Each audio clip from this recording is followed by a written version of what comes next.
So every people pleaser has a complicated relationship with anger because it's an ugly emotion and it's not one that we ever want to admit to having. I think over the years I've had to get in touch with anger and being okay with anger.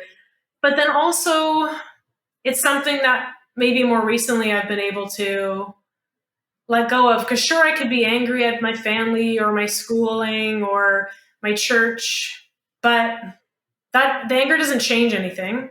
They don't know that I'm angry necessarily. That's not going to change them in any way. I'm not going to be revising the Catholic Church anytime soon, right? Because I'm angry at them. So that anger just is a detriment to me if I hold on to it. I'm the only one who's getting hurt.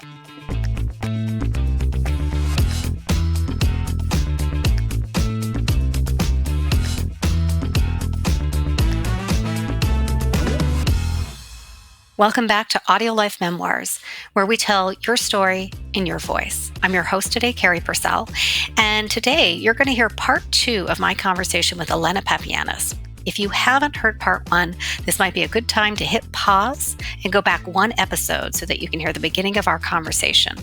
If you have heard part 1, welcome back. I hope you enjoy.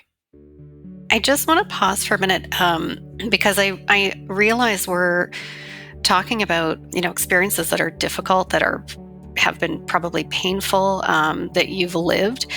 We've brought up media several times. We're here putting a story out in front of people. You have explored several kinds of media, and you've used them in different ways in order to share stories, to share that kind of that route, that path, that it can look different ways, that, that there is modeling and role modeling that people can look to. I think that's really important. And so I do want to acknowledge these are difficult conversations, and thank you. I'm going to probably ask a few more difficult questions, but we're also, going to broadly explore. But I also want to pause on media, right? And how important it is to have the conversation we're having today, but the role of media in your life today. I want to say this carefully because in social media, we can often say you have a persona, and you do have a persona. It doesn't mean that it's an inauthentic version of you, that it's a different, but it's a part of you that you're showing in a different way. So I want to be very careful that I don't think that you're using media to be different versions of yourself. I think you're exploring different sides.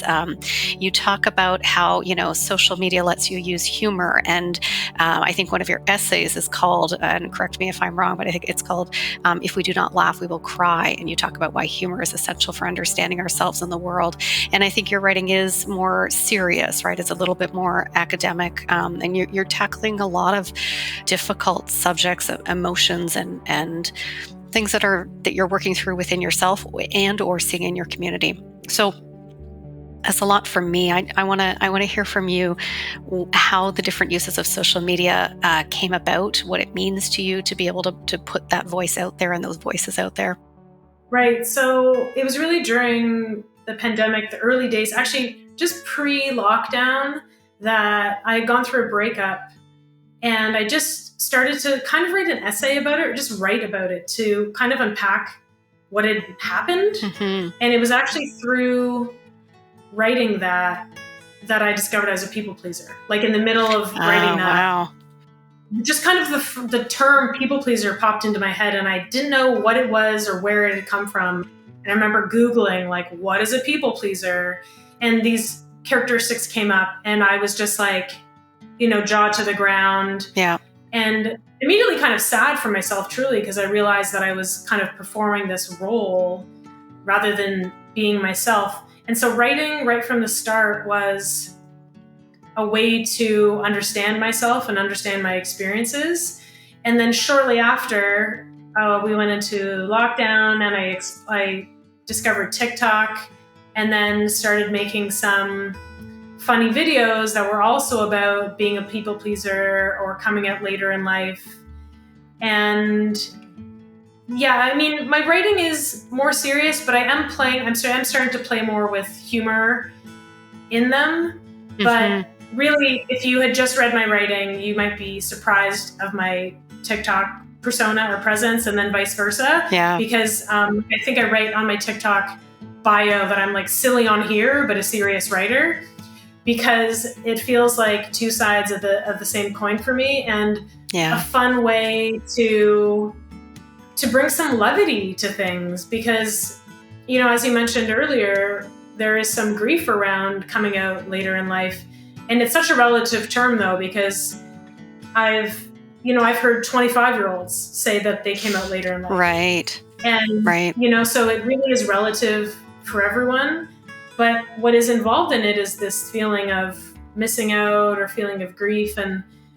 But we can poke fun in some ways to be like, how did I not know? And playing, poking fun at, whatever we did in our early life, to be like, how did I not know? Or the reasons I didn't know. It's like, they're all ways to understand ourselves and to understand our experiences. Yeah. And then, things like the podcast, Dear Queer Podcast, that's really an opportunity to just reach people who are at any stage of their coming out journey. Maybe they're fully out, maybe they're not, and they're just trying to explore, their own identity or explore the queer experience. And they just want to hear, friends having conversations about their experience. And it's not to say that every topic we cover is queer specific, but it's like just conversations we like to have with each other, and topics we like to explore. And then the writing, though, really early on stood out to me as a way to allow people to feel kind of empowered in their own journey. So the first article I published was for Chatelaine, and it was about coming out later in life as queer in my late 30s. Mm-hmm. And I remember having a vulnerability hangover when that went out, because it was my first one, and it was such a huge, story and so personal to put out there. But then I was just inundated with women who found it from all sorts of places around the world, and were grateful to see it there, because it was either their own journey as well that they've been through, or what felt even more powerful was women who were in the midst of it or about to come out. Yeah. And for them, it seemed like it really represented, it was this story that their story could be too. Yes. And so it was comforting for them to see, okay, I can get through this too. There's light at the end of the tunnel. I know it's going to be hard, but it's worth it. Yeah. I can muster that bravery and that courage as well. And so that just felt overwhelming in the most wonderful way, to have women finding it and saying, thank you, I needed this. Yes. Yeah, that's very powerful. So let's share more about that journey. So, in your kind of the biographical approach we're taking, we've gotten to, you did decide to get married. We didn't talk about this yet, but you did have a child. And then at some point after that, what happened? Yeah. Tell us about that journey. When did it click? When did you allow yourself to start exploring that there could be another, more authentic, more comfortable, more fulfilling version of life for you? Yeah. I think a lot of people, when they have a kid, those like when you're spending, 2 a.m. and it's dark and you're just alone in a room feeding a baby, it can feel kind of like a deep reflective time too. And maybe, some people after having kids change their job, or they quit their job, or they decide to do something else, because it does provide this long periods of time where you kind of can't ignore yourself. Yeah.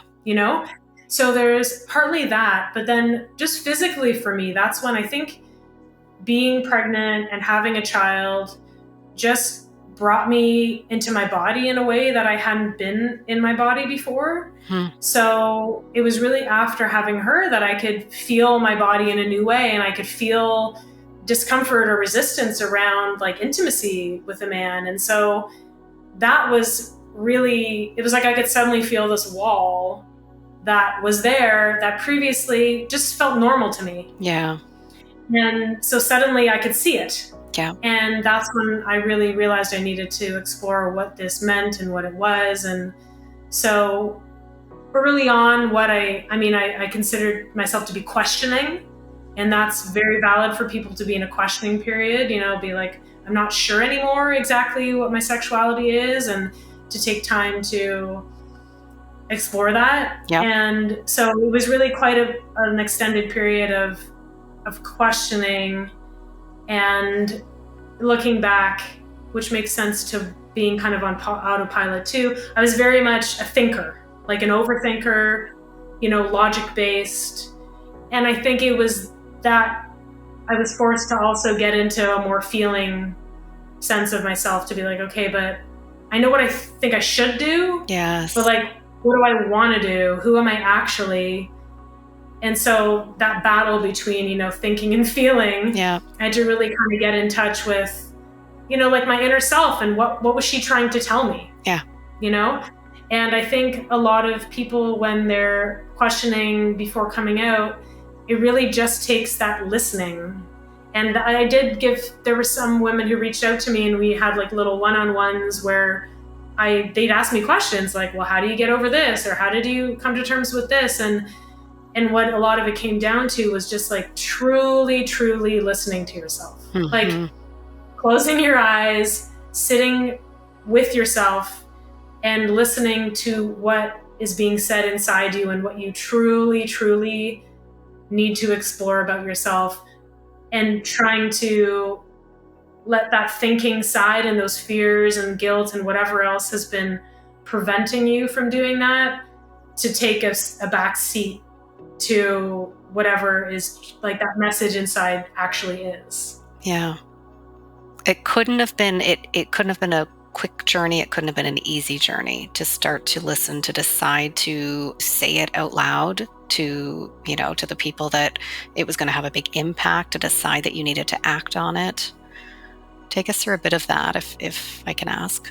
Yeah. So, the first person I told I was questioning was actually a therapist, a queer therapist, because I felt like that was a safe space to voice it for the first time. And that's another thing that people questioning or coming out might find is like saying it for that first time is just terrifying, because once you say it, it becomes your new reality. It becomes a truth that is harder to ignore because you brought it out into the world instead of just holding it up, inside yourself. So it was a process for me, telling the therapist and kind of exploring this questioning with him first. And before I could voice it to, it was very soon after I don't know exactly the timeline, but therapist was first before I could voice it to my ex-husband. But it was literally probably within days. Like I just needed that first person to be a therapist, to be a queer person, to feel safe in order to even say it out loud. But it wasn't like I was saying I know I'm queer. It was like I'm questioning. Yeah. Like I'm questioning my sexuality at this time. And in terms of telling family, it wasn't until me and my ex-husband were already kind of through the worst parts of it and the darkest days of conversations and things like that I was able to tell family, because just with my history of having these other voices being so strong in my head in terms of who I should be and how I should be and how I should live my life, I felt like I needed to be very solid in my identity in order to tell any family, because I was worried that if I had told anyone there sooner, that there would have been attempts to push back, to reel me in from going down that path. So I'm proud of myself looking back for being aware enough to know that I needed that space to be able to figure it out on my own and feel like I was in a good place and kind of far enough on the other end that it was safe enough for me to do that without like recoiling entirely into, an earlier version of myself. Yeah. So it was a process. And then in terms of telling friends, it was like a few close friends at first. And, you learn how to sort of gauge who feels safe and who doesn't. And sometimes you're wrong. Sometimes you tell someone that you think is going to be better at it than they are, and then they're not, and you're like, ooh, I got that one wrong. But it makes sense if it's a slow process, because you're really kind of finding your footing. And part of that is finding those, it's like walking across a little river on stones, and you're going to kind of test the stones first before you fully step on them, right? And that's what you're doing with the people in your life. You're kind of slowly finding your footing and testing what's safe and whatnot before you can move forward. And that felt like a similar process. Yeah. And it sounds thoughtful, intentional, careful, building lots of trust building. And then I like the sort of intentional tactic with family, where it's like, you said it very eloquently. I'll say it kind of crudely, like, it's too late, it's already done. Like, can't change it now, right? Like, it's like, I'm not going to put myself in that position. In order to protect yourself, really. Yes. Yeah. So how did it, if it did, impact your relationship with family, with your mother, father, sisters, any other close family that you were probably worried about in your earlier years and considerations? Sometimes with family, sometimes it doesn't change a thing. Yeah. And that's lovely. Like, for example, for one of my aunts, I didn't tell her verbally, but I remember dropping her off once after dinner with family, and I gave her a letter, and I said, I need you to read this.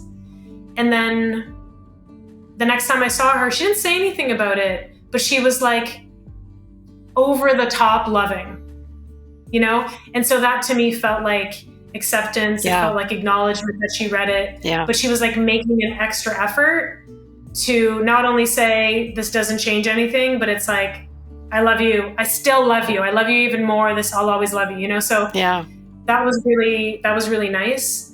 But you can sometimes get, awkward questions from family when they just don't understand, and especially because, you've been processing it for a long time. And especially, I told a lot of them once I was already in a good, safe landing place. But for them, it's new information. So they're processing it. Be like, well, what do you mean? Well, you dated men before. So, are you sure? Or like questions like, are you sure this isn't just a phase? Or, you get kind of questions that are uncomfortable often to deal with, or just feel a bit kind of like they're missing the point. But you just have to acknowledge that it takes time for people to process it, and it's new information to them. So it's gonna you're gonna have some awkward questions. Hopefully you don't have, and I didn't have any like super negative, there was no disowning, there was none of that happening. But, there was definitely awkwardness, and, as people kind of came to terms with this new normal. Yes. Yeah. That was really well said. And I think, at least on your journey, you'd spent a lot of time considering, very carefully acting, very carefully sharing your, what you had to share with people in different ways. But for them, so first reactions could be offensive, they could be hurtful, they could just sound frustrating and stupid, right? And it's like, what a stupid question. No, of course it's not a phase or whatever. And I'm not saying that's how you felt, but I feel like you've kind of, you are putting a bit of a roadmap that people can follow and expect. And the advice and the awareness that they're just processing for the first time. It's first reactions. Not everybody is prepared and has given thought, or they have a gut reaction that, isn't necessarily going to be their reaction over time. Exactly. But and we won't go into this further, but sometimes there are some hurtful moments there that can stay with you, even though you've very carefully realized the journey that they're going through, that this is new, they're processing, this is not set in stone for them. They will start to understand, they will accept. It doesn't mean that what came out early on doesn't hurt. And now for a word from our sponsors. Ready to share your stories and life philosophy, or capture those of a parent or grandparent? Or maybe a corporate package is right for you to build connection across your workforce and add value to your clients. Visit audiolife.io today to learn more. Our listeners will get 10% off using discount code GIFT 10 and order number AudioLife podcast. AudioLife, where memories find their voice. So I want to ask this question. I want you to take the context as broadly as you want to, because it can be a huge question. So looking back, is there anything you would have done differently? Oh, wow, that's huge. I know. I mean, my daughter's watching Back to the Future right now. Maybe if I could do that and like go back in time to, my early days and just put like a queer book on my bookshelf, or something. Maybe I would have done that. But I mean, it's one of those things where as much as you wish that, you just couldn't. Like, you can't be ready before you're ready. As much as we can look from our perspective now and say, I wish I could have done that differently, we just aren't ready until we're ready. So, all the things need to be in place. You have to have enough sort of sense of self, enough courage, enough perspective, and, or enough experience, whatever it is that culminates in you finally being able to kind of break free from whatever it is you've been tied to or stuck to. Yeah. So, I mean, that doesn't mean that I don't have grief over it, and looking back say, oh, I wish this or I wish that, but we have to always remember that we're coming from our point of view now, having known things. Yeah. And those previous versions of ourselves just didn't know. Yeah. They didn't know any better. They were doing their best. They were working with the information they had at the time. Yeah. And we can't change that now. Yeah, absolutely. Yeah. And in one way or another, that sentiment comes up in almost every one of these podcast conversations I have, that, you could say it 100 ways, but most people wouldn't have changed their journey because of where they are now and what they understand now. And, maybe it comes down to not that regret isn't helpful, or maybe it comes down to it just was your journey, right? Just that acceptance that was your journey and that was the timing, and that is. I mean, also, this is a much better story, isn't it? It is. It's a good story. Right? This is a much better story, and this is the story that another woman will read who's in a straight marriage with kids and might say, "Oh my God, this is me too." Yes. So this is the story that is much more inspirational. Absolutely. And can give people the opportunity to also discover themselves later in, quote unquote, later in life. So, I have to also keep that in mind, that an earlier story might not have inspired anyone to change their life in any way. It's because I've had to carve a new path. Yeah. That it might allow other people to carve a new path too. Yes. Absolutely. That it is that you've said in your words, you don't wish, that there is grief, that you feel there was time lost, that you don't wish that path on somebody, and that you wish there was that book, you wish there was that on your shelf, you wish there was that person that would grab you. And these stories have to, that this may be that story. This very well may be that story for somebody. And you get to have that impact because of the life you've lived and the journey you've taken. I almost don't want to go here, but I have to ask, and you do write about this, and we don't have to dwell on it, but anger, what role did anger play? What did you blame? What did you, talk to us a little bit about that?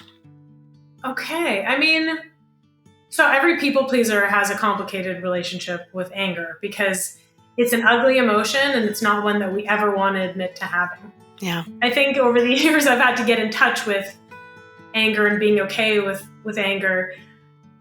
But then also it's something that maybe more recently I've been able to let go of. Because sure, I could be angry at my family or my schooling or my church, but the anger doesn't change anything.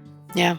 They don't know that I'm angry necessarily. That's not going to change them in any way. I'm not going to be revising the Catholic Church anytime soon, right? Because I'm angry at them. So that anger just is a detriment to me if I hold on to it. I'm the only one who's getting hurt by being angry at anyone else for this.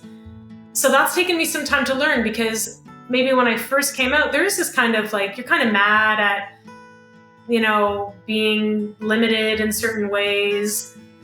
But also when you look to, family or parents or whatever, they were also just going on what they knew. They were also just doing their best. They were raising you like they were raised. Yes. And with whatever information they had, or whatever, they thought was best as well. Yeah. Because truly, even if things don't look like love, they're often coming from a loving place, Yeah. So I think that's been something that I've had to realize and unravel in the process. And I think writing has helped me do that too. Or even like reconnecting with these old letters of mine or old photos and things to like remember that all these things did come from love in some way. Right? Yeah. Yeah, that's really well put. And I knew asking, I mean, you've put a lot of work, a lot of thinking, a lot of, you sound very balanced, very healed in many ways. So but thank you for sharing that and for going there. So something we haven't talked about yet, when you did come out, you also looked for community, right? So tell us about the community you found, how, what support was there. Talk to us about dating, who you met. Give us a bit of that snapshot of that part of life. Yeah, so early on when I was questioning, I did find in Toronto, there's the 509 Community Center down in like the gay village. And they had, probably still to this day they do, but they have meetings and things that you can go to for, people who are questioning their sexuality and just want to basically support groups. Yeah.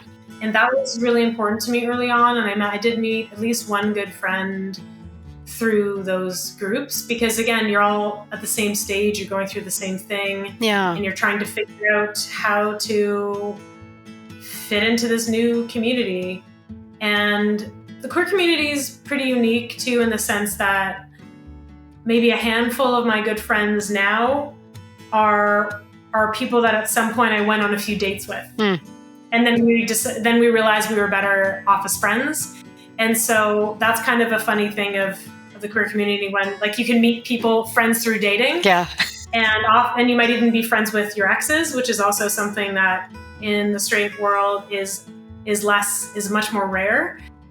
But in terms of finding like friend groups, I'd say it's normal for that to take some time. It can kind of feel a little lonely at times, or you might kind of look at other groups and it can feel quite cliquey, or you feel like, oh wow, there's these groups of friends who are already established and I don't know where mine is. And so it takes time, I'd say, to find like a core of friends that you feel truly close to and supported by. And it might never happen to you. Might just have like, I do feel like a little bit of a lone wolf, in the sense that I have a lot of kind of close friends, but it's like a lot of one-on-one relationships. Mm-hmm. It's not necessarily they're a part of the same group. Yeah. So I tend to kind of bounce between people and have a lot of like friendships with people, but it's not necessarily like a large core group that all are friends with one another. And I mean, that also has a lot of, I definitely need those friendships in my life, but I don't know what else to say about that. I'm trying to think. I mean, the queer community also is very good at organizing. There's a lot of groups you can join. There's run clubs, there's pickleball clubs, there's basketball drop-in nights. There's, there's all sorts of clubs. There's bike clubs. So I'd say we're very good at making space for community. And so that's also one beautiful thing, is that you can often find friends, or at least a sense of community, by going to these, by participating in these different groups that people have created. Yeah, that's great. I have a few more questions for you. I want to return to motherhood and this time you in the role of mother, because we haven't talked a lot about that, but what we have talked about is incredibly impactful, right? That act of being pregnant and having your daughter was transformational for your mind and your body. So tell us, what motherhood did to you. And yeah, I mean, I wonder if I should actually read a small portion of. I can comment on it, and then maybe I'll read you just like a small little tidbit. Yeah, I would love that. Okay, I'll read maybe 2 parts, and then you can see if you want to keep them. So again, it's called The Clock on the Wall. So the clock on the wall applies pressure and gives me timelines. I hate it for rushing and directing me like this, for morphing into other faces. The expectant face of my mother, the judgmental face of a priest, any face that told me what I should do and should want to do. I hate how closely I followed those timelines growing up, dating and marriage and motherhood. Even as a child, I was told what a great mother I'd be. And then over time, the pressure came in a series of questions that felt like statements. Are you dating any boys right now? I should be dating boys right now. When are you 2 getting married? I should be getting married soon. Women have a biological clock, inside me like a bomb in the movies with its bright red numbers counting down. The clock on the wall was straight and didn't allow me a queer timeline. It narrowed me onto a path I thought I needed to be on, but one that wasn't meant for me. It was someone else's, from another time, just like the clock. But it felt like an authority, hovering over me every day and watching me move across the room and through life. It was hard to not listen, to not obey the pressure it applied. The clock on the wall tells me that I was silly for listening to it instead of my own internal clock. But back then, it was so loud that I couldn't hear my own. So that was one portion about it. Again, just trying to understand like what has been my relationship to time, and it felt like this concrete narrative that I needed to follow, this path that I needed to follow. Yeah. And then later on, so I talk about this kind of negative aspects of time, but then also it's not all bad. So for example, this is when I talk about motherhood. So my daughter, now almost 10, represents a whole decade standing before me, her own arm, the arms of my life clock. Overnight she grows, and it doesn't seem fair because I didn't get a chance to see it happen. The clock on the wall keeps going, and she keeps growing, even as she sleeps, and when I have no choice but to miss it. I don't need a clock on the wall when I have this living, breathing one in front of me. Her life now marks changes within me, with her literal birth linked to my queer one. We were born together. Becoming her mother put me into my body. Even before she was born, she grounded me, as if pulling me into myself from the inside. This is your body, and you should know it, she said as she grew inside me and transformed my body. When you feel me, you also feel you, she told me with every kick. Listen, feel, her presence demanded the bigger she grew. And after she was born, as I sat in her room at night, alone in the dark with my thoughts as she fed, I started to truly see myself. My eyes adjusted to the dark in the room to see both of us more clearly. As she started to stand and toddle around, I too started to stand as myself for the first time. It's okay to wobble, her staccato steps reassured me. Everything can be new again, her wide eyes reminded me in amazement. Who am I? We both wondered. She's the greatest gift the clock on the wall has given me. Yeah. I'm surprised I didn't cry for that. I really had to act. Do not cry. You can do this. Do not cry. Yeah. I'm not going to lie. I was getting a little bit watery. I didn't know if you could tell. And I was like, take a breath. That was a beautiful answer. There's no better answer you could have given to the question than sharing that. So thank you. Thank you. Yeah. Thank you. So would that be available? You do have a collected works in the works. Tell us about that. Will this be part of it? So I think this will not be part of the first one, the one that I'm working on right now. Okay. This feels like part of one that's more about kind of late in life things, coming at late in life, grief, potentially an autism diagnosis, and those kind of the idea of lateness and the collection around that. But the one I'm working on right now is more centered on love and relationships. I tend to write a lot of love stories, or like whether it's romantic or about family or about my relationship to church or God or whatever growing up, or in the complicated, familial relationships. But yeah, they're a series of essays about love from a queer and feminist lens. And I'm aiming to have a first sort of full draft finished in the spring. And so I don't know how long of a process it'll be after that, but it is nice to at least have the majority of it done now, and to feel like I'm starting to just try and order it in a way that makes sense. And to see it from more of a perspective, kind of a broader perspective, to be like, okay, what is this story I'm telling? What is the arc of this character who is me but also isn't me? And yeah, so it feels like a nice place to be nearing the end of putting it together into something that feels cohesive. Beautiful. I'm excited to have the chance to read when it comes out. I have more questions. I have a couple we'll talk about. I have questions that you've written about that I'm curious about your relationship with religion today. I'm curious about significant relationships in your life now. But maybe that's something we hold for maybe once your collective works come out, we can do a follow-up session, something like that. That'd be amazing. Yeah. Okay. So yeah, so much more I want to ask you, but a couple of really important questions as we wrap up. What are you most proud of in your life? Oh, wow. I think I'm proudest of, I guess, the undoing. Yeah. And I mean the undoing in multiple ways. So the undoing in terms of, or redoing, I don't know what you want to call it, but like finding this new path in a way that's kind of undoing this previous, less authentic version of myself, to explore these things that are exciting to me and that feel meaningful. And the undoing, even when I think of like in motherhood, the way I like my relationship to my daughter, I guess I'm trying to give her things that I felt like would have been really valuable to me earlier on.